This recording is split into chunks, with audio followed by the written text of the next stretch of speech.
क्या ये गोलीबारी और डकैती भी ऐसी एक घटना थी?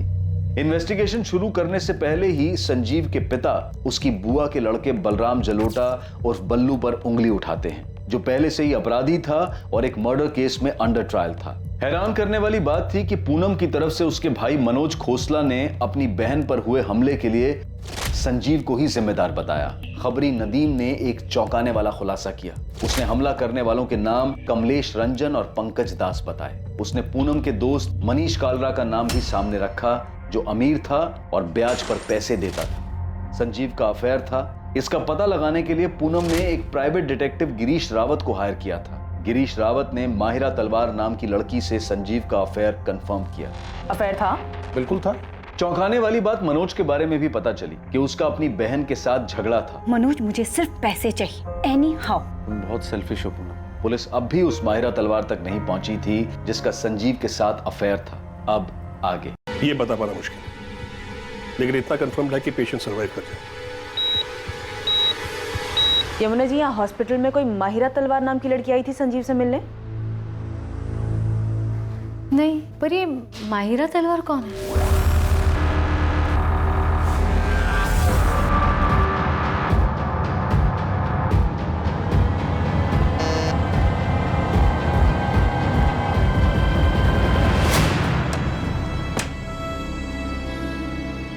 मुझे पता था तू आएगी माहिर।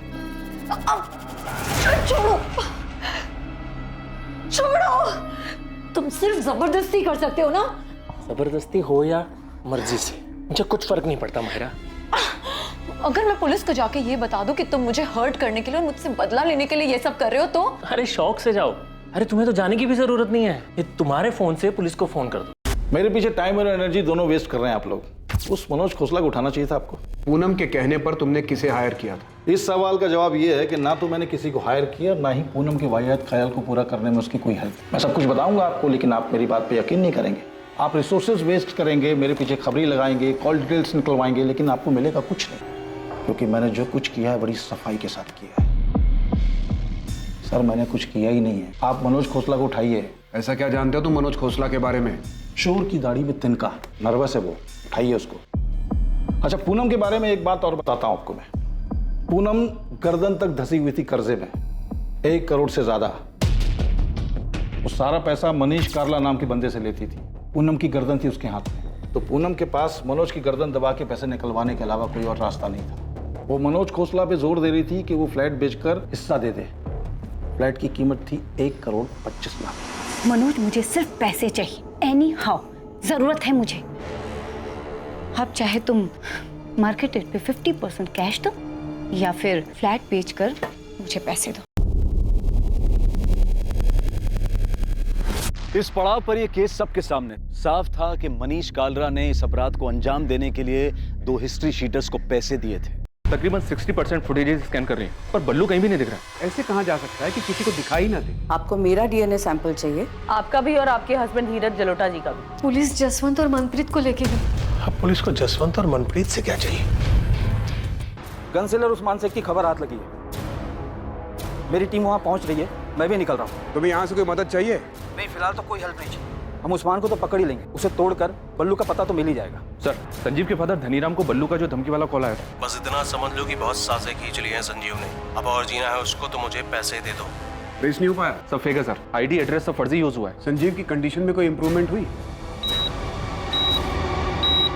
पेशेंट ट्रीटमेंट पर रिस्पॉन्ड कर। डॉक्टर, संजीव बात करने की कंडीशन में कब तक आ सकता है? ये बता पाना मुश्किल, लेकिन इतना कंफर्म है कि पेशेंट सर्वाइव कर जाए।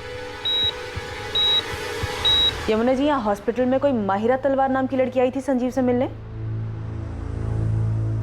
नहीं, पर ये माहिरा तलवार कौन है?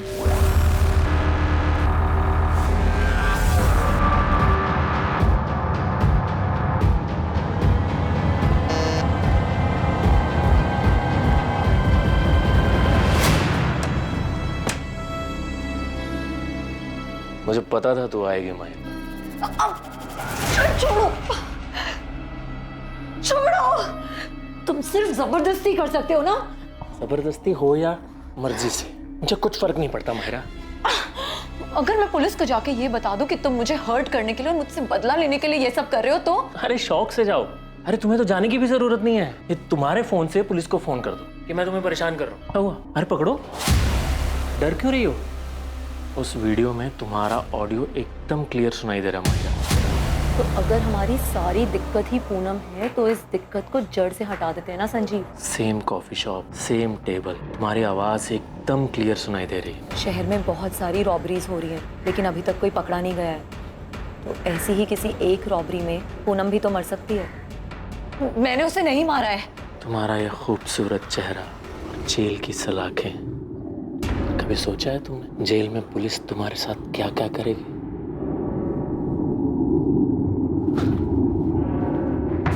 खड़ी क्या हो? चल कपड़े उतारो।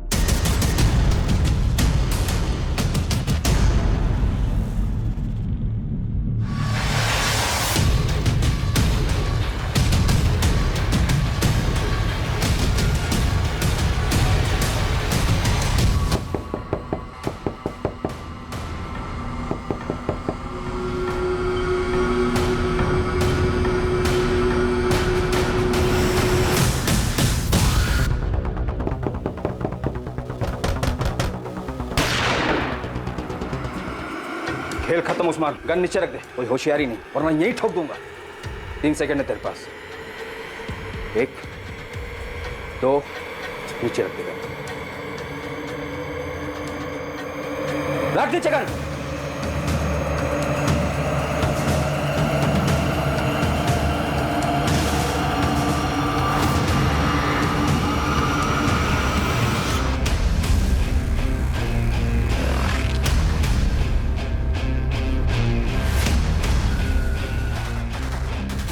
मेरे पीछे टाइम और एनर्जी दोनों वेस्ट कर रहे हैं आप लोग। उस मनोज खोसला को उठाना चाहिए था आपको। पूनम के कहने पर तुमने किसे हायर किया था? इस सवाल का जवाब ये है कि ना तो मैंने किसी को हायर किया, ना ही पूनम के वाहियात ख्याल को पूरा करने में उसकी कोई हेल्प। मैं सब कुछ बताऊंगा आपको, लेकिन आप मेरी बात पे यकीन नहीं करेंगे।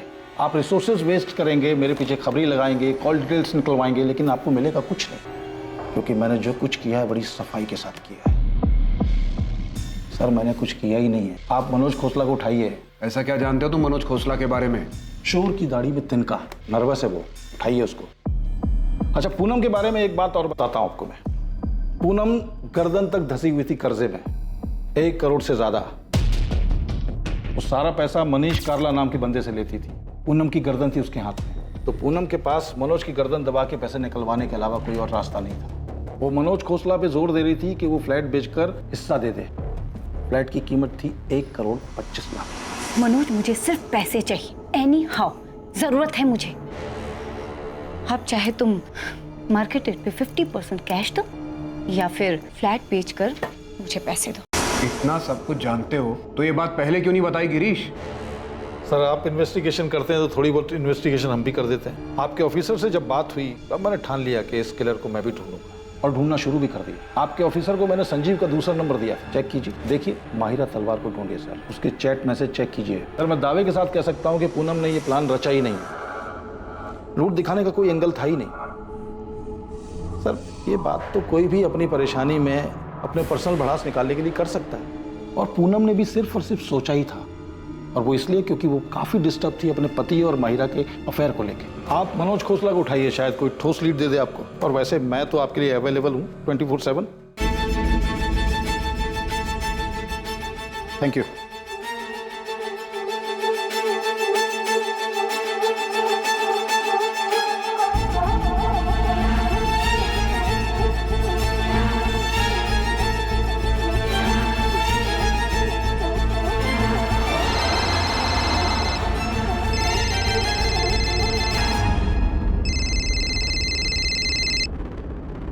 हेलो माहिरा तलवार जी मैं असिस्टेंट सब इंस्पेक्टर आरती त्रिवेदी बोल रही हूँ। जी बताइए। बात करनी है, कब आ सकती हो रसिक विहार पुलिस स्टेशन? मैम कल मेरा वीकली ऑफ है तो मैं कल आ सकती हूँ। ठीक है, सुबह 10:30 बजे रसिक विहार पुलिस स्टेशन।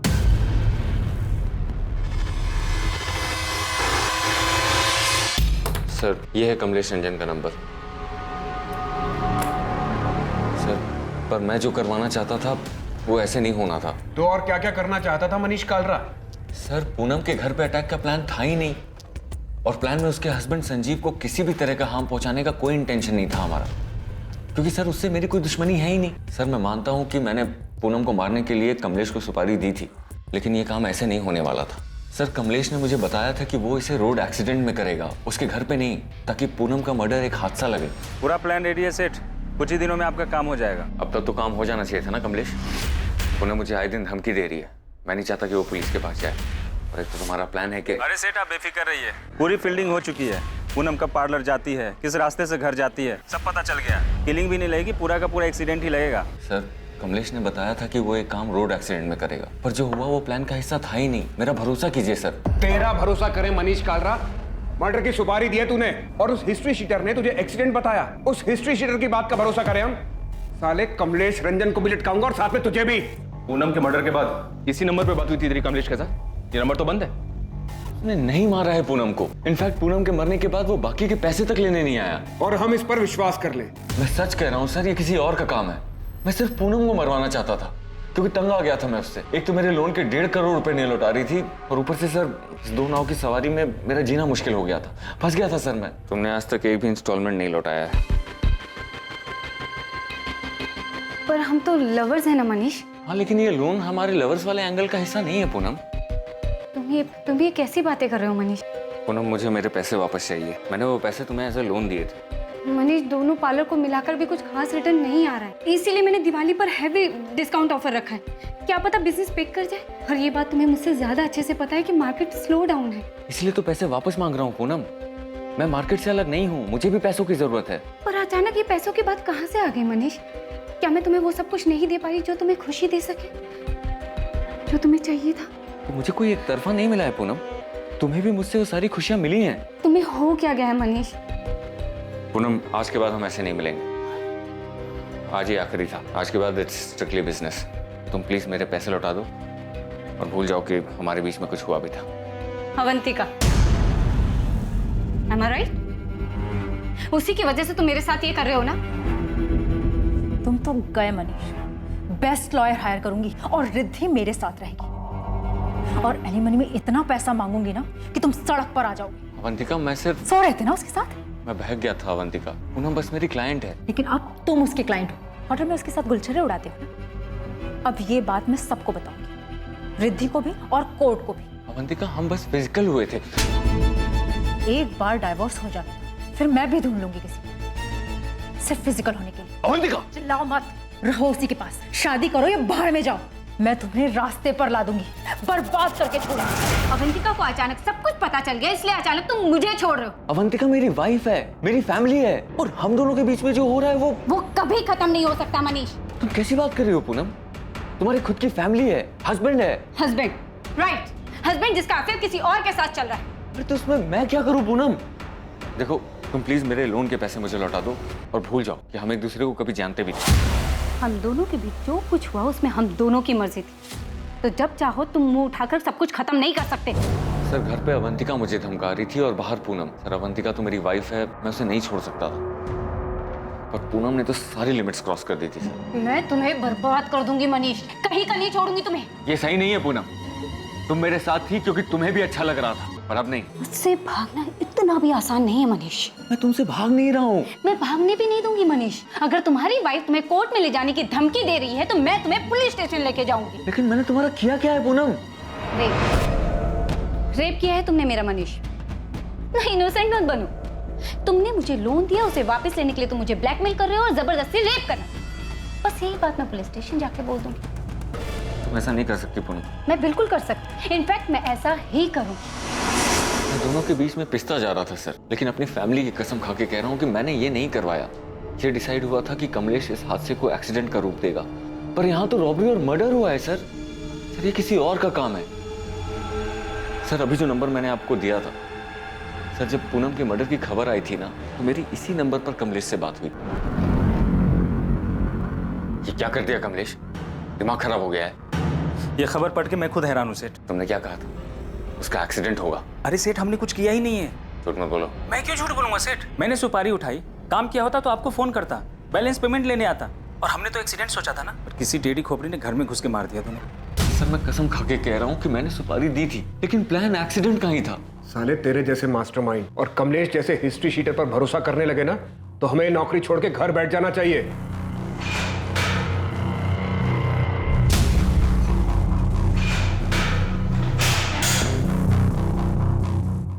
मैं गाजियाबाद निकल रहा हूँ। गन सेलर उस्मान शेख पकड़ा गया है। कमलेश रंजन पंकज दास के फोटो मिल गए सर, जल्दी पकड़े जाएंगे।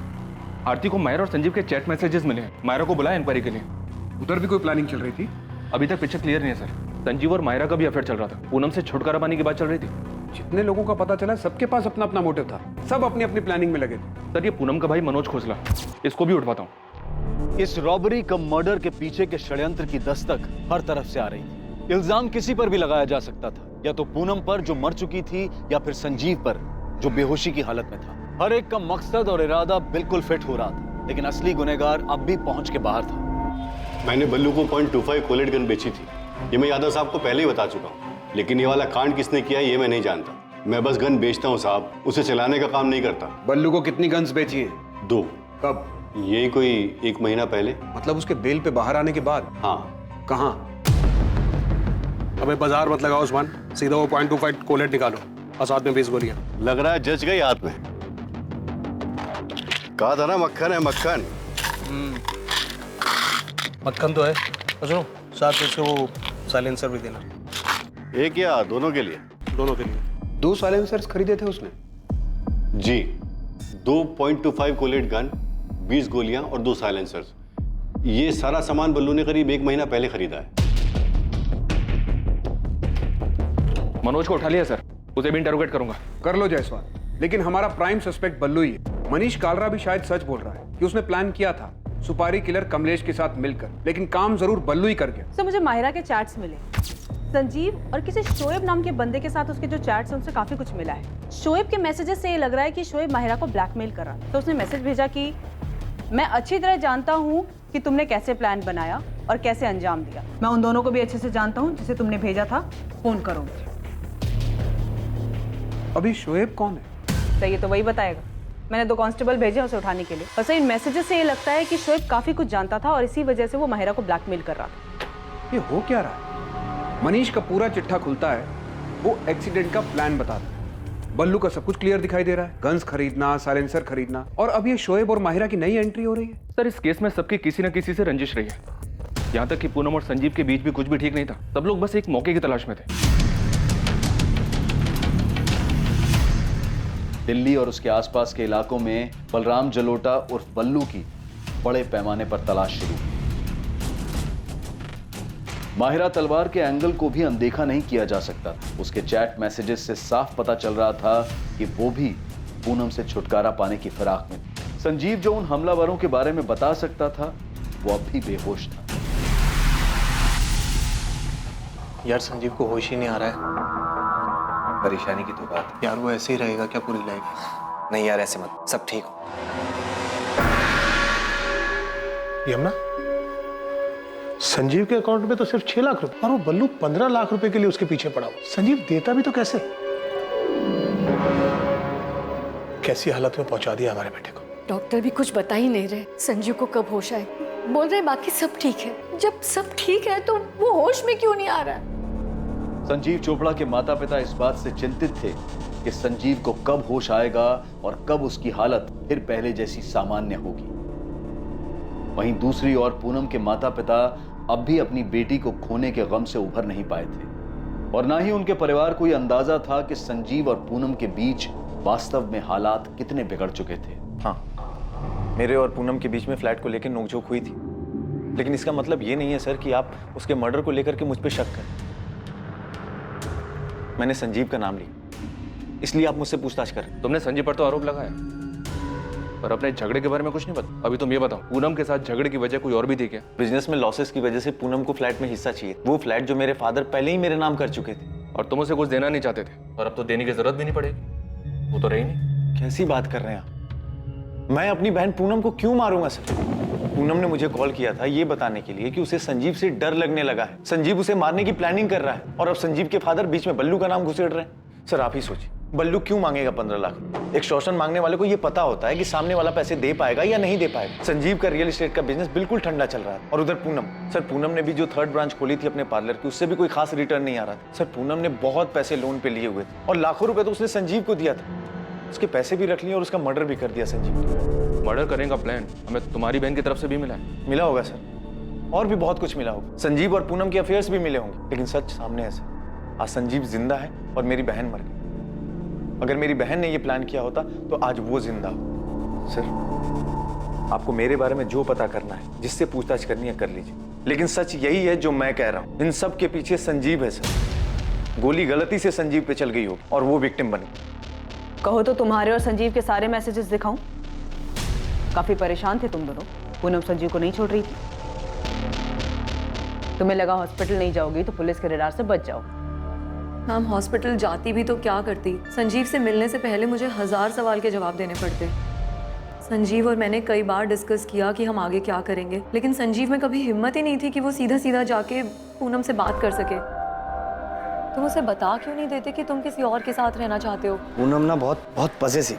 तो क्या मैं ये समझूं कि तुम मेरे साथ सिर्फ एंजॉयमेंट के लिए हो? ऐसा नहीं है मायरा, तुम बात समझने की कोशिश करो। पिछले 1-1.5 साल से मेरा बिजनेस बहुत डाउन चल रहा है और मैंने पूनम से बहुत सारे पैसे लिए और पूनम ने भी वो पैसे सामने से लोन पर उठाए। मतलब तुम उसे इसीलिए नहीं छोड़ सकते क्योंकि तुमने उससे पैसे लिए हैं? वो मुझे नहीं छोड़ेगी। बहुत खतरनाक औरत है। क्या कहा तुमने संजीव? क्या कहा? तुम्हें अलग हो? तुम्हें ये अचानक हो क्या गया है? जब से हम मिले तब से अब तक हम दोनों के बीच काफी कुछ बदल चुका है। साफ साफ बोलो, क्या कहना है? मैं जानता हूँ तुम्हारी लाइफ में। मेरी लाइफ में कोई है? तुम पीछा कर रहे हो मेरा ये मतलब नहीं था। तो फिर क्या मतलब? क्या मतलब समझूं मैं? कि तुम्हारे मतलब की कोई मिल गई है तुम्हें? नहीं। तुम अलग होने की सोच भी कैसे सकते हो संजीव? तुम्हारे लिए 50 लाख का लोन उठाया है मैंने और तुम बड़े आराम से हजम करके अलग होना चाहते हो मुझसे। नहीं, बस मैं सोच रहा था कि क्या वैसे भी हम दोनों एक दूसरे से खुश है क्या? सब समझ में आ रहा है, समझ भी आ रहा है और दिख भी रहा है। तुम्हें कोई खुश करने वाली मिल गई और तुमने एक बढ़िया सी खिचड़ी बनाई और मुझे सर्व कर। ऐसा कुछ नहीं है। और ऐसा होना भी नहीं चाहिए संजीव। अगर ऐसा हुआ तो तुम्हारा क्या हाल होगा तुम सोच भी नहीं सकते। इनडायरेक्टली मैंने उससे डिवोर्स की बात की तो उसके अंदर का भूत बाहर आ गया। अगर पूनम ही हमारी सारी दिक्कत है तो इस दिक्कत को जड़ से खत्म कर देते हैं। देखो, शहर में बहुत सारी रॉबरीज हो रही हैं और अभी तक कोई पकड़ा नहीं गया है, तो किसी एक रॉबरी में पूनम मर भी तो सकती है।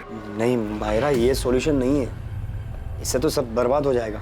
तो फिर हमें आबाद करने का कोई और प्लान है क्या तुम्हारे पास? मैं अपनी बात आगे बोल भी नहीं पाई थी कि संजीव ने सुनने से भी इनकार कर दिया। पर तुमने ये सोचा कि ये रॉबरी वाला प्लान काम कर जाए। हाँ, और उसका नतीजा मैं आज तक भुगत रही हूँ। जिसके मैसेजेस ट्रेस करके आप मुझ तक पहुंची हैं, शोएब, उसने उस दिन मेरी सारी बातें रिकॉर्ड कर ली थी और उसके बाद उसने मुझसे ज़बरदस्ती बहुत कुछ लिया है। मेरी इज्जत। शोएब कॉलेज में मेरा बॉयफ्रेंड था लेकिन अब नहीं है और ये बात उससे बर्दाश्त ही नहीं हो रही। वो मेरा पीछा करता है, उस रिकॉर्डिंग से मुझे ब्लैकमेल करता है। मेरी कुछ लाइफ ही नहीं बची है।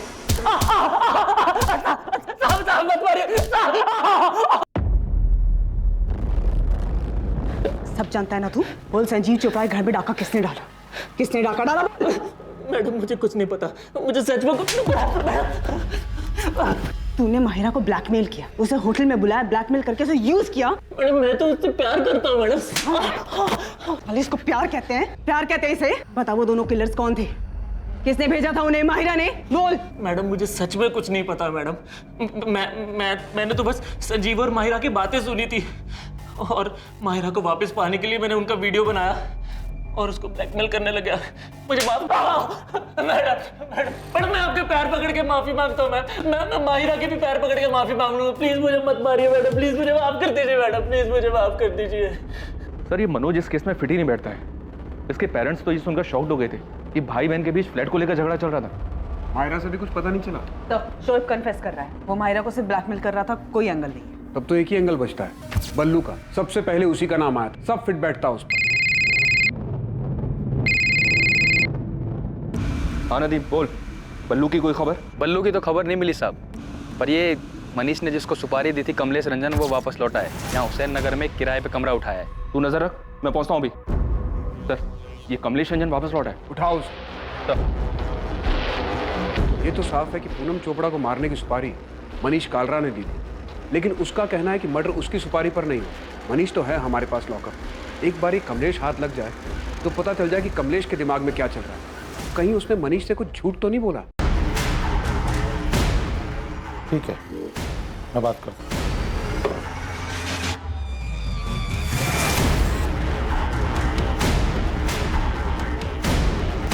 वो वाला कमरा है साहब।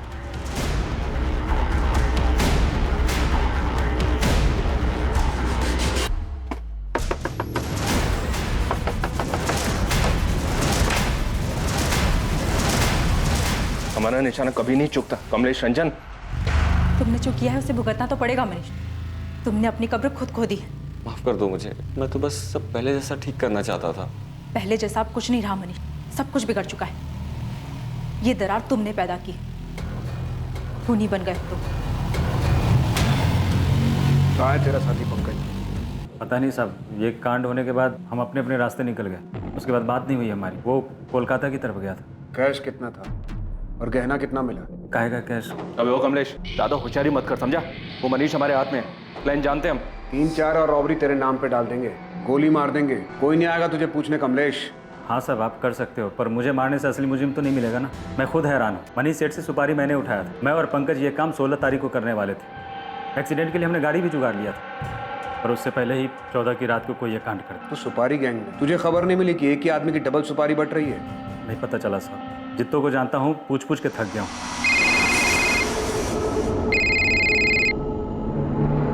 हेलो, नमस्कार, मैं गिरीश रावत, प्राइवेट डिटेक्टिव। पहचाना? हाँ हाँ पहचाना, बोलो। मैंने आपसे कहा था कि मैं 24/7 आपके लिए अवेलेबल रहूंगा। खबर क्या है तुम्हारे पास? तगड़ी खबर है। आप चंडीगढ़ फॉरेंसिक डिपार्टमेंट में बात की। उनके पास एक बॉडी है और उसकी खोपड़ी से बुलेट और उसके बगल से शेल बरामद। आप फॉरेंसिक रिपोर्ट मंगाइए, उसे देखिए। लाश को पूरी तरह से जला दिया गया। वहाँ के फॉरेस्ट एरिया में 1 महीने पहले चंडीगढ़ पुलिस को ये डेड बॉडी मिली।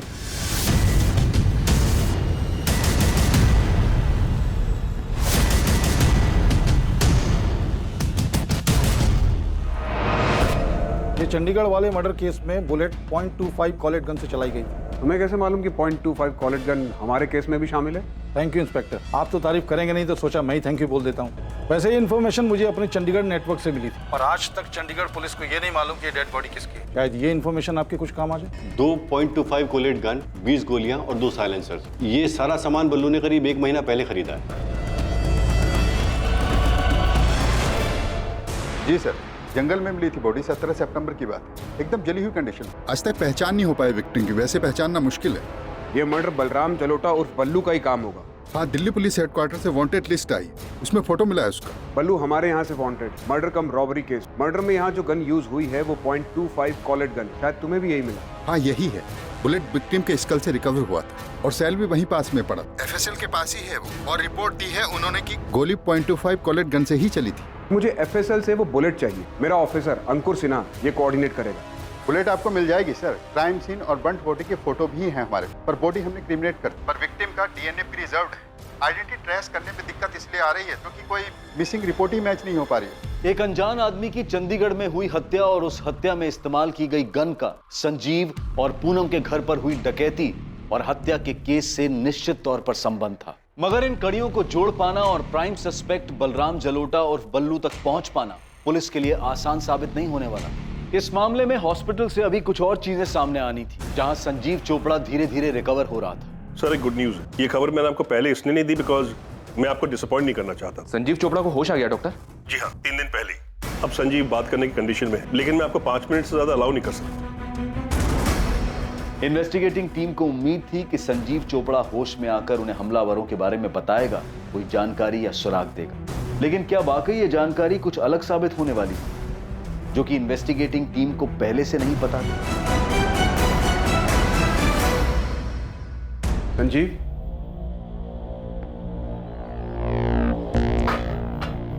कैसा लग रहा है संजीव? कुछ समझ में नहीं आ रहा सर। पता नहीं अब पड़े पड़े कितना वक्त बीत गया। पूनम के बारे में पता चला?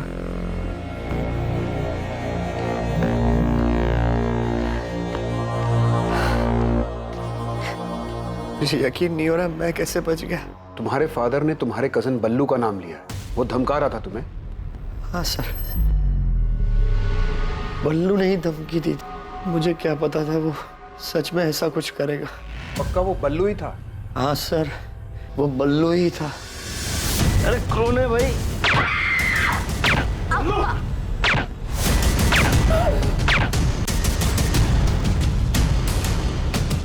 बल्लू ने मुझसे 15 लाख रुपए मांगे थे। मुझे क्या पता, नहीं दूंगा तो अटैक करेगा। आपने पकड़ा बल्लू को सर? जल्द पकड़ लेंगे, अब तुम आराम करो। बस यही कंफर्म करना था कि ये सब कुछ बल्लू ने किया है। सर, बल्लू पकड़ा गया? हर जगह पुलिस अलर्ट है उसके लिए, जल्दी पकड़ा जाएगा। आप संजीव का ख्याल रखिए।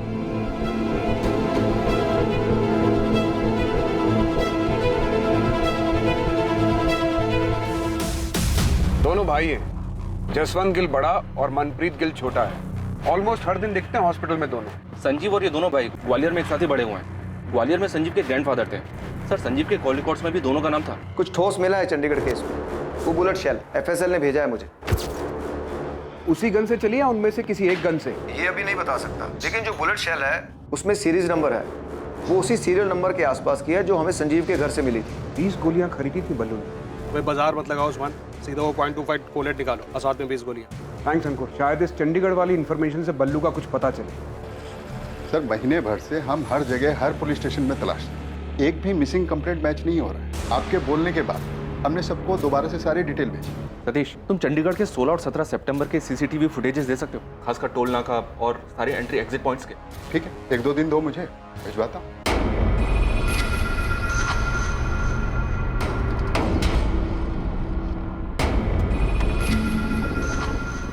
जसवंत, वो बंदा दिखाई दे रहा है तुझे? कौन? वही जो बाइक के पास खड़ा लाइनिंग टी शर्ट वाला। वो 2 दिन से यहीं दिखाई दे रहा है। हाँ यार, इसको तो हॉस्पिटल के अंदर भी देखा था मैंने। 60% फुटेजेस स्कैन कर रही हैं, पर बल्लू कहीं भी नहीं दिख रहा। ऐसे कहाँ जा सकता है कि किसी को दिखाई ना दे? आपको मेरा डीएनए सैंपल चाहिए, आपका भी और आपके हस्बैंड धीरज जलोटा जी का भी। पुलिस जसवंत और मनप्रीत को लेके गई। अब पुलिस को जसवंत और मनप्रीत से क्या चाहिए?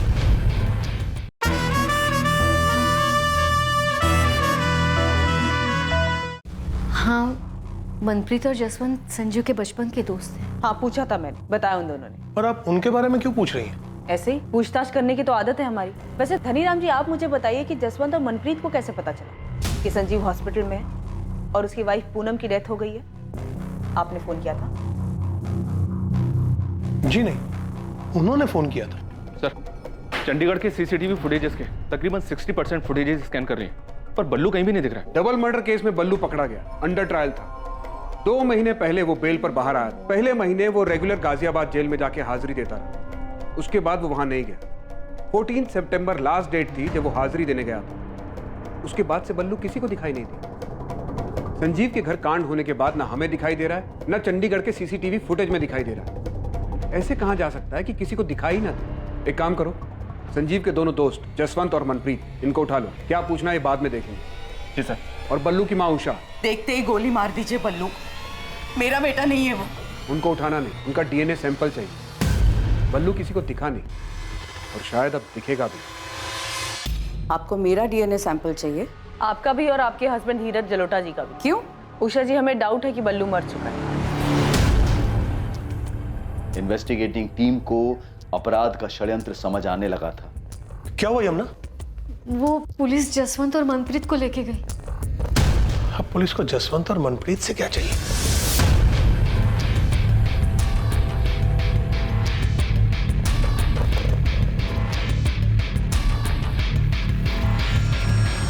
चंडीगढ़ से मिली अनजान लाश के प्रिजर्व किए गए डीएनए सैंपल्स बलराम जलोटा उर्फ बल्लू के माता पिता उषा और धीरज जलोटा के डीएनए सैंपल्स के साथ मैचिंग के लिए भेजे गए। बैठ जाओ।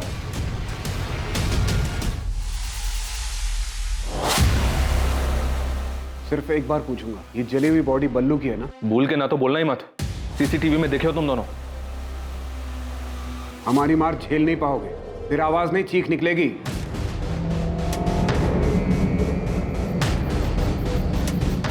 लो, बन गई बोतल। इतने दिन से प्रैक्टिस कर रहे हो ना? चलो अब लगाओ निशाना। बाएं आंख बंद करो, 1 2 3 में बोतल धड़ाम। और इतनी पास में बोतल बांधा है कि आसानी से बोतल फूटनी चाहिए, ठीक है? और टेंशन मत लो, इसमें ये साइलेंसर लगा है, किसी को सुनाई नहीं देगा, किसी को कुछ पता नहीं चलेगा। 3 तक गिनती में बोतल धड़ाम।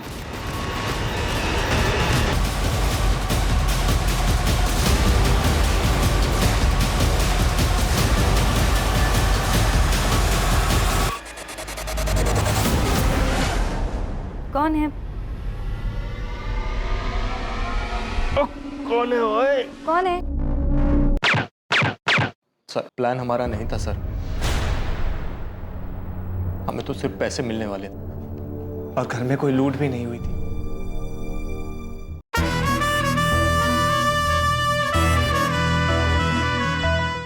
सर प्लान हमारा नहीं था सर, हमें तो सिर्फ पैसे मिलने वाले थे और घर में कोई लूट भी नहीं हुई थी। तो चेक साइन कर देना यार संजीव। संजीव लाले पड़े, कब से तेरा होश में आने का इंतजार कर रहे। मेरी ये हालत तेरी वजह से हुई है मनप्रीत। लेकिन काम तो हो गया ना यार, देख काम हो गया। अब पता नहीं कभी उठ भी पाऊंगा या नहीं। बोलता है काम तो हो गया। बोल संजू, क्या काम है? तेरे लिए जो भी होगा सब कर दूंगा। पूनम को मारना है, डाइवोर्स दे दे। पूनम ना मुझे डाइवोर्स देगी ना मुझे छोड़ेगी। पहले वो सारे पैसे लौटा दो जो मैंने तुम्हें लोन पर उठा कर दिए, उसके बाद इस कोठी पर मेरा नाम लिखवा दो। तो पूनम भरोसा करो मुझ पर, मैं डाइवोर्स के बाद में भी पैसे लौटा दूंगा। बेवकूफ समझाया क्या तुमने मुझे संजीव? हाँ, मनीष का लोन मेरे सर पर है तो इस बात का फायदा उठाकर तुम मुझे छोड़कर वो माहिरा के साथ चले जाओ। पर यू नो व्हाट, मैं तुम दोनों को देखकर ना तो खुश हो पाऊंगी ना डाइवोर्स दे, जिंदगी बर्बाद कर दूंगी, रगड़ दूंगी तुम्हें। और ऐसा करने से तुम्हारे कलेजे को ठंडक पहुंचेगी। चाहे कुछ भी हो, तुम्हें आराम से नहीं। और रही बात डाइवोर्स की तो सोचना भी मत। हटा देंगे तुम्हारे रास्ते से काटा। हमको क्या मिलेगा? तू बता। 15 लाख दिए, लेकिन तू ये कांड नहीं करेगा। तो तुम करोगे? मेरे 2 दोस्तों को तैयार कर, गन चलाने की ट्रेनिंग दे, वो करेंगे कांड। ऐसा तभी तो पुलिस को लूट और रॉबरी का केस लगेगा और मैं बोलूंगा कि तू एक्सटॉर्शन के पैसे के लिए मेरे पीछे पड़ गया था। तो पुलिस के रडार में आएगा ही नहीं और पुलिस तुझ तक पहुंच नहीं पाएगी। देखो शहर में बहुत सारी रॉबरीज हो रही हैं और अभी तक कोई पकड़ा नहीं गया है, तो किसी एक रॉबरी में पूनम मर भी तो सकती है। एक तरफ पुलिस को लूट और रॉबरी का केस लगेगा और दूसरी तरफ तेरा नाम आएगा एक्सटॉर्शन। पुलिस किसी नतीजे पर पहुंच नहीं पाएगी और थोड़े दिनों में अपने आप ये केस बंद हो जाएगा। धन्य हो मेरे भाई। मैं सोच रहा था कि अपने खानदान में सिर्फ क्रिमिनल बुद्धि ना मेरे पास ही, लेकिन तुम तो मुझसे भी आगे की सोच रहे हो। कमाल है। जसवंत और मनप्रीत को सिखा गन कैसे चला। गन पर साइलेंसर होना चाहिए। टेंशन मत लो, हो जाएगा। कब करना है? फाइनल डेट बता। तू गन का इंतजाम कर, ट्रेनिंग दे, डेट में बता दो।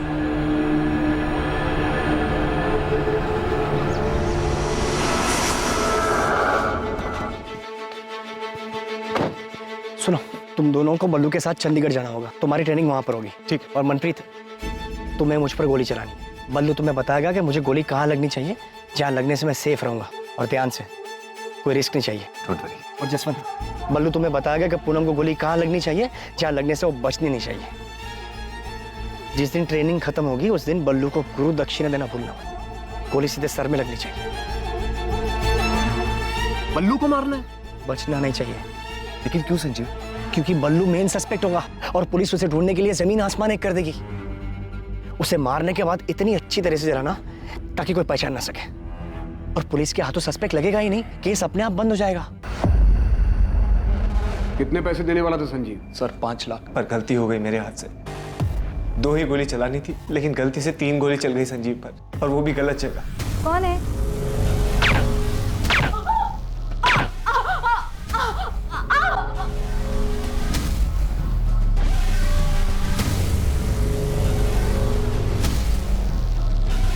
चला, अब गोली चला मुझ पर, ध्यान से।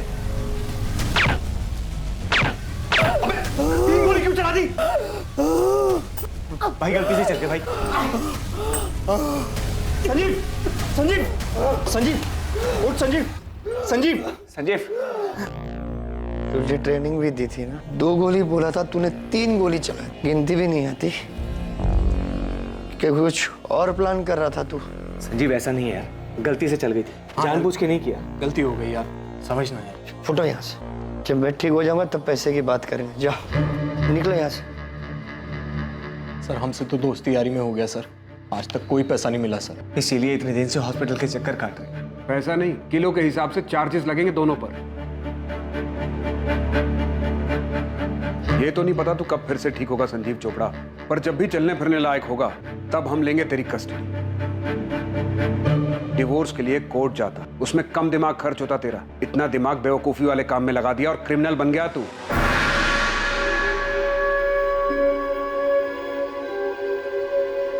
संजीव के माता पिता इस खुलासे से हैरान थे कि अपनी पत्नी से छुटकारा पाने के लिए उनके बेटे संजीव ने ऐसा क्रूर षड्यंत्र रचा। मैं शुरू से ही कह रहा था आप लोग कि ये सब संजीव का किया हुआ। माहिरा ने पूनम से छुटकारा पाने के लिए दिल्ली में हो रही रॉबरीज की आड़ में इस तरह से रॉबरी और मर्डर के बारे में सोचा था, लेकिन इन्वेस्टिगेशन में सामने आया कि असल में हुए अपराध में माहिरा की कोई भूमिका नहीं। डीएनए रिपोर्ट आ गई है सर। और मैच भी हो ही गया होगा। जी हाँ सर, वो जली हुई डेड बॉडी बलराम जलोटा उर्फ बल्लू की ही थी। ऐसी आपराधिक और खतरनाक बातें सोचने में हम इंसानों के दिमाग का कोई तोड़ नहीं। संजीव चोपड़ा, जसवंत गिल और उसके छोटे भाई मनप्रीत गिल पर बलराम जलोटा और पूनम चोपड़ा की हत्या के लिए आईपीसी की धारा 302 के चार्जेस लगे हैं। पुलिस संजीव के हॉस्पिटल से डिस्चार्ज होने का इंतजार कर रही है ताकि उसे कस्टडी में लिया जा सके।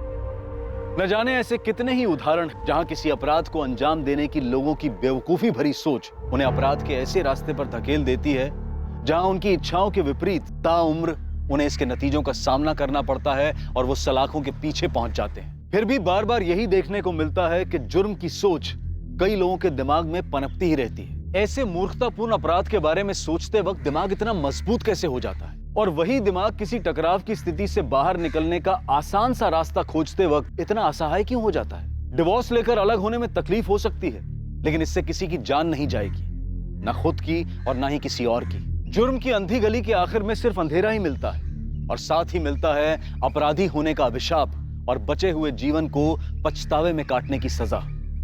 Crime never page. अब मैं अनूप सोनी आपसे विदा लेता हूं। कल रात कौन बनेगा करोड़पति के करमवीर एपिसोड के बाद आपसे फिर मुलाकात होगी एक नए केस के साथ। और याद रखें,